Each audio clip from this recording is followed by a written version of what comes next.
မင်္ဂလာပါထထနေဆိုပါတယ်ဆိုတော့ဒီတစ်ခေါက်ကတော့ကျွန်တော်တို့ပူနရိမိတ်ဆက်သွားတဲ့ Galaxy S26 Ultra နဲ့ဒီ Galaxy S26 ပေါ့နော်အသေးဆုံး version ကိုကျွန်တော်တို့ unboxing လုပ်မှာဖြစ်ပါတယ်ဆိုတော့ဒီနှစ်ခုမှာကျွန်တော် S26 ကိုအရင် unboxing လုပ်ပြပါမယ်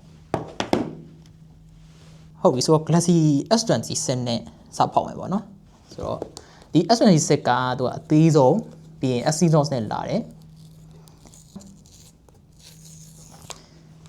ဆိုတော့ဘူးလေးကိုတစ်ချက်လေး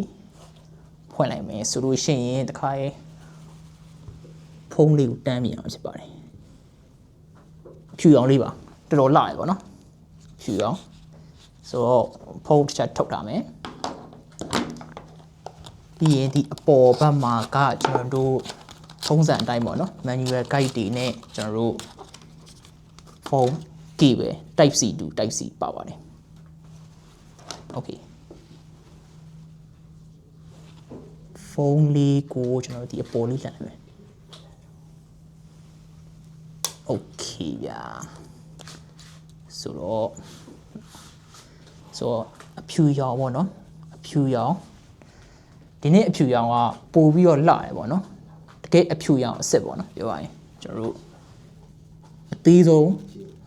Exynos နဲ့ဆိုတော့ဒီနေ့ကပေါ့နော်ကင်မရာကျွန်တော်တို့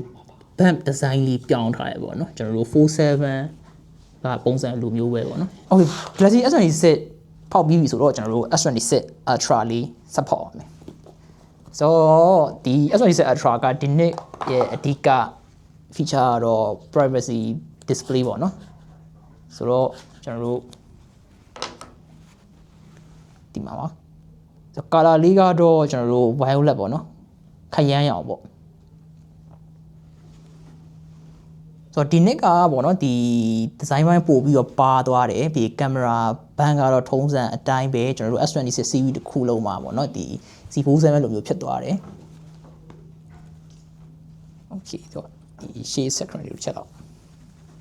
ကိုလာမှာပဲအော်ပြီးရင် S pen ပေါ့နော်ဒီ S pen ကကျွန်တော်တို့ဒီအကွေးလေးဖြစ်သွားတယ်ပေါ့နော်ထိပ်ဖူးလေးပြောင်းသွားတယ်ပေါ့နော်ဆိုတော့ S pen မှာအရင်တော့လိုပဲကျွန်တော်တို့ Bluetooth မပါလာတော့ဘူး။ဒီကောင်က Snapdragon နဲ့လာတာပေါ့နော်